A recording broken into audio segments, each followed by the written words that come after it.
Um projeto de lei do Senado Federal agora garante o fornecimento da medicação oral para os pacientes em tratamento de câncer.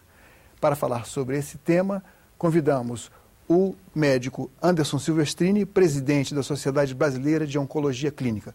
Seja bem-vindo, doutor. Obrigado, prazer é meu. O que significa fornecer de graça, agora obrigar os planos de saúde, na verdade, a fornecer na sua cobertura a medicação via oral para esses pacientes? Esta é uma grande conquista.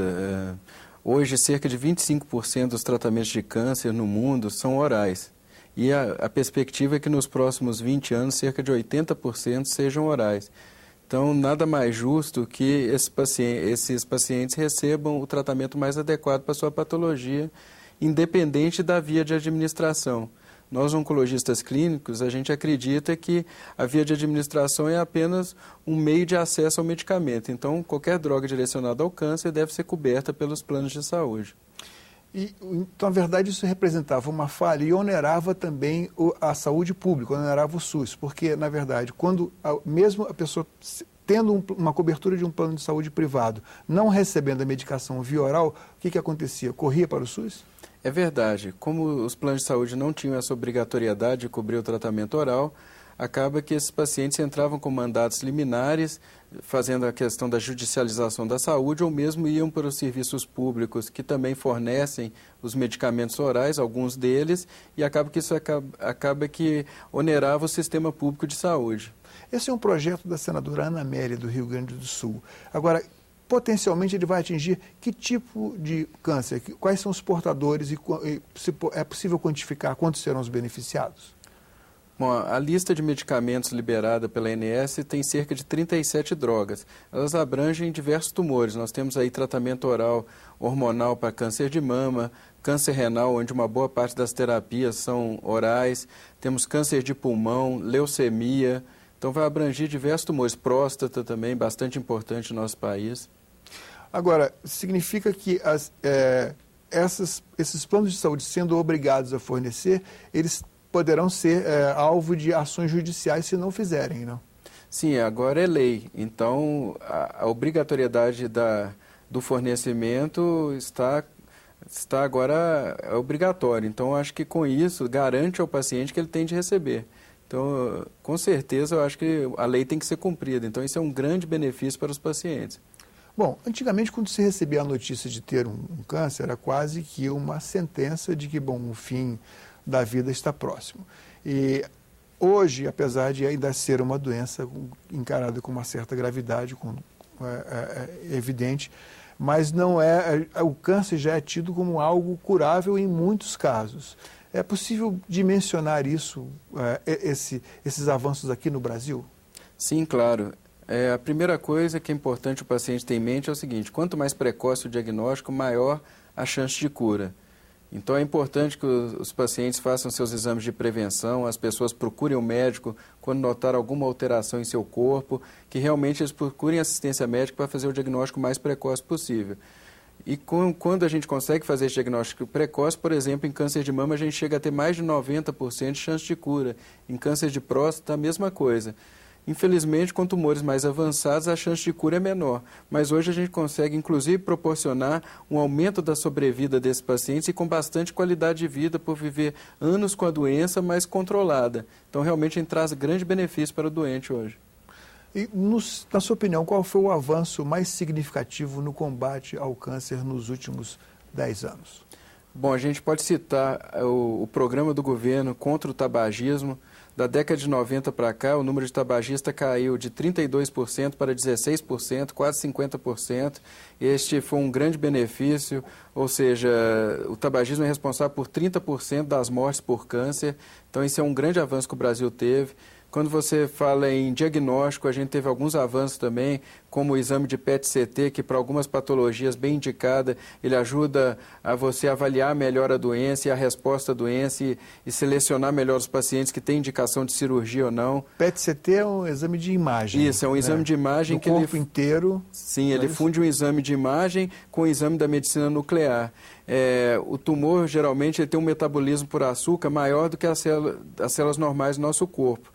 Então, é dado um açúcar radioativo para o paciente, o local onde aquele açúcar radioativo ele conglomera, brilha, aí é feita uma imagem daquele local. Aí, com isso, você consegue ver se tem um metabolismo aumentado ou não em determinadas regiões do corpo ou nódulos e para avaliar melhor se é tumoral ou não, ou se é tumor ou não. Agora, esse exame ele é pedido normalmente para uma pessoa em que não age nenhuma indicação ou em que casos ele é solicitado? Não, o PET também, como qualquer exame de imagem, ele tem casos selecionados. Ele não é bom, por exemplo, para fazer, não ajuda em pacientes que não têm suspeita ou são rígidos fazer um exame desse. Ele tem suas indicações bem estabelecidas e principalmente aqueles tumores mais agressivos, que têm uma divisão celular maior. Quais seriam eles? Câncer de pulmão, os linfomas, os tumores germinativos de testículo, ovário, o melanoma, que é um câncer de pele bem agressivo. Então, tem algumas indicações bem específicas. Os tumores de intestino, onde você quer avaliar uma ressecção de uma lesão hepática metastática, são casos bem restritos. Dentre o que é fornecido, o que é obrigatório aos planos de saúde privados fornecer, onde está aquela zona de maior conflito? Onde o paciente encontra maior dificuldade, em que ele tem que passar por uma triagem, aí tem aquele médico que é empregado do plano de saúde da empresa e vai defender o lado da empresa no sentido de, sejamos francos, barrar o acesso até aquele exame diagnóstico. Qual é a zona de maior conflito aí? Qual é o exame mais problemático para que o paciente consiga autorização? Eu acho que, na verdade, o médico, como profissional da saúde, ele tem que ter liberdade para solicitar o que ele acha necessário. É lógico que existem diretrizes de tratamento, diretrizes de exames e também existe o que é lei, o que é obrigatório de cobertura. Então, existe uma legislação da ANS sobre o que é cobertura obrigatória, o mínimo necessário para atender os pacientes. Algum exame diferente daquele mínimo, é lógico que pode haver alguma dificuldade, mas quando bem indicado, você consegue inclusive justificar e até alguns convênios cobrem quando eles veem que é custo efetivo aquele exame que realmente vai beneficiar o paciente. O importante é que você seja claro e consiga pedir realmente o que é necessário para o doente. Isso que é importante, seguindo diretrizes da Sociedade Brasileira de Oncologia Clínica, da Sociedade Americana de Oncologia Clínica. Quais são as diretrizes de maior destaque, de maior especificidade? Bom, como eu falei, a Sociedade Brasileira de Oncologia Clínica, que é a sociedade que apoia todos os oncologistas do Brasil, ela está distribuída por todo o Brasil, ela tem diretrizes bem específicas de tratamento, com manual de condutas para auxiliar o seu associado. Nós temos as diretrizes da Sociedade Americana de Oncologia e da Sociedade Europeia de Oncologia, que também são bem abrangentes e tudo baseado em evidência científica. Hoje a medicina ela deve ser feita baseada em evidência científica, ou seja, aquilo que realmente tem valor e que a gente consegue quantificar esse valor que realmente vai beneficiar o paciente. Então, hoje, praticamente, a oncologia é feita baseada nisso.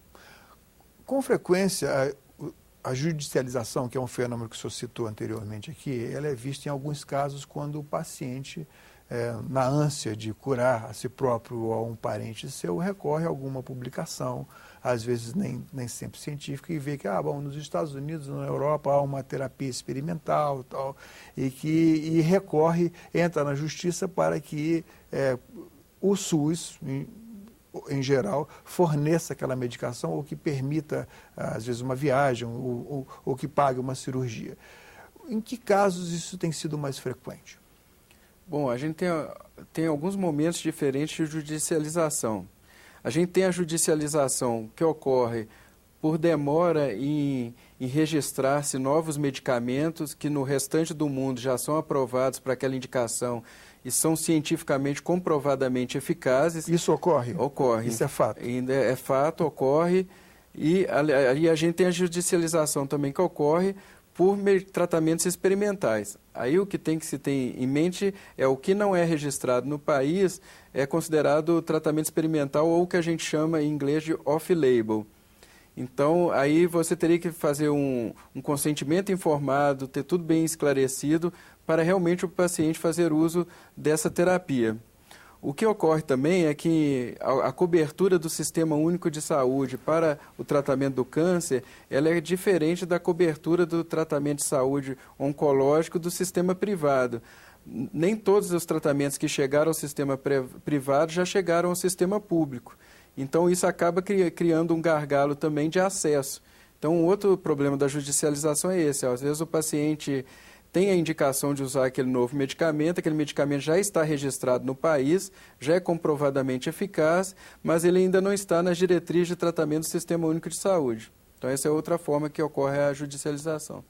É possível quantificar quanto tempo um medicamento aprovado na FDA, nos Estados Unidos, por exemplo, leva para e já aceito já reconhecido pela Sociedade Brasileira de Oncologia Clínica, leva até ser analisado aqui pela Agência Nacional de Saúde e liberado?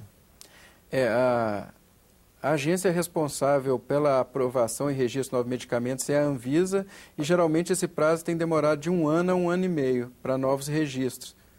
Esse é o prazo geralmente normal que tem demorado. Um ano, e nesse tempo aí, nesse intervalo, ocorre de muita gente ir até a justiça para conseguir esse tratamento? Hoje a judicialização ocorre mais com medicamentos que já estão registrados no país, mas que têm sua restrição, ou como era antes para as drogas orais, para os convênios, que eles não tinham obrigatoriedade de cobrir por considerar tratamento domiciliar, ou para pacientes do Sistema Único de Saúde, onde aquela droga ainda não está liberada, registrada nas diretrizes para tratamento do Sistema Único de Saúde. Então, hoje a judicialização ocorre mais nesse sentido do que de tratamentos de drogas ainda não registradas propriamente dito. Vamos supor que uma paciente de câncer de mama, para a qual esteja sendo indicada uma medicação via oral, seja cliente de um plano de saúde privado, mas o plano de saúde até agora tenha se recusado a pagar. Ela foi até o SUS, mas o SUS no momento não tem o que pode ocorrer. Qual seria essa despesa mensal ou por outra, qual será a economia que ela vai ter depois da aprovação desse projeto de lei 352 aqui no Senado? Bom, existem mais de 200 medicamentos diferentes relacionados ao câncer. Ao câncer de mama que eu me referi. Sim, e vários deles relacionados ao câncer. Por exemplo, um exemplo que eu posso dar, que inclusive saiu na diretriz de tratamento, seria um medicamento oral, que é um bloqueador hormonal para câncer de mama, que se chama anastrozol, é o nome genérico do sal. E esse medicamento, o custo dele mensal seria de por volta de R$300 a R$500. Então, agora os operadores de saúde vão ter que fornecer para o paciente de câncer de mama este medicamento com a indicação correta. Então, podemos dizer que a paciente tinha duas possibilidades. Ou comprar esse medicamento diretamente nas farmácias. O custo é esse, R$300 por mês? R$300 a R$500 para essa droga especificamente. Existem outras drogas com custo mais alto. É para dar um exemplo de uma droga bastante usada, que é essa terapia hormonal. Aí na média do custo, mais ou menos, esses R$300. Sim, para esse medicamento, sim. Para outros medicamentos do câncer, com certeza mais caro. Por exemplo, aí um daqueles que seja o custo mais proibitivo. Existe uma droga que chama Everolimus, que ela mostrou benefício em usar para pacientes também com câncer de mama que se alimentam de hormônios, que ela custa por volta de R$7 mil mensal o tratamento. E agora a paciente vai ter direito a realizar esse tratamento. E existe aqui no Brasil e é disponível, está à venda aqui no Brasil? É registrado no país com esta indicação e está à venda no país, mas as operadoras de saúde não cobriam por falta dessa obrigatoriedade. E a partir de agora terão que cobrir? Sim, terão que cobrir. O que o senhor vê como o avanço mais próximo no futuro para os pacientes de câncer no país? Acho que é muito importante a gente individualizar o tratamento e selecionar o paciente melhor para qual o melhor tratamento, qual ele vai se beneficiar melhor. Então, por exemplo, eu acho que o que vai agregar valor e melhorar os nossos resultados no futuro é quando a gente entender melhor a célula do tumor e a doença em si. Então, por exemplo, hoje o câncer de pulmão, há 10, 20 anos atrás, ele era classificado apenas em carcinoma de pequenas células e não pequenas células. Com o advento da melhoria do diagnóstico, passou-se a classificar o de não pequenas células em adenocarcinoma, carcinoma espinocelular e carcinoma indiferenciado. Hoje, a gente já tem subtipos diferentes de adenocarcinoma com mutações específicas e com medicamentos específicos para tratar esse doente. Então, a gente tem uma mutação que chama ALK, que ela ocorre apenas em 6% dos cânceres de pulmão. E tem um medicamento específico que chama crizotinib, que é para esse tipo de tumor. A mesma coisa, existe uma outra mutação que chama mutação da EGFR, onde existe uma classe de drogas orais que agora está disponível para a população, onde que cerca de 10 a 20% dos pacientes vão usar essa droga ao invés de usar quimioterapia com resultados melhores. Então, acho que o grande sucesso da gente melhorar o resultado dos nossos pacientes e eles viverem mais e com mais qualidade de vida é selecionar melhor o tratamento para aquele paciente específico. E insistir na prevenção. Com no certeza. autoexame da mama, no exame periódico, o exame da próstata nos homens acima de 40, 50 anos. Sim, primeiramente não fumar. Eu acho que, como eu falei, 30% dos cânceres estão relacionados diretamente ao tabagismo, à mortalidade. A mamografia a partir dos 50 anos anual é importantíssima, diminui em 20% a mortalidade por câncer de mama. O PSA após os 50 anos, principalmente população de risco, que seria homens com familiares com câncer de próstata, a raça negra e pacientes obesos, o PSA também reduz em 20% a mortalidade por câncer de próstata. O exame ginecológico anual com o Papa Nicolau diagnostica lesões pré-malignas, também diminui em cerca de 20 a 30% a mortalidade por câncer de colo uterino. Todos esses que o senhor falou são disponíveis, não são caros e às vezes demanda apenas Sim, muito mais baratos do que tratar a doença em si. Então a prevenção sempre é mais barata, é mais fácil e é menos dolorosa, menos sofrida para o paciente. Muito obrigado pela sua presença aqui no programa. Eu que agradeço a oportunidade, estou sempre à disposição. Cidadania conversou com o Dr. Anderson Silvestrini, presidente da Sociedade Brasileira de Oncologia Clínica. Críticas e sugestões para nós, ligue para 0800 61 2211 ou acesse www.senado.leg.br/TV. Nesse mesmo endereço você pode ver de novo ou baixar uma cópia deste ou de qualquer outro programa da TV Senado. Muito obrigado pela atenção e até o próximo Cidadania.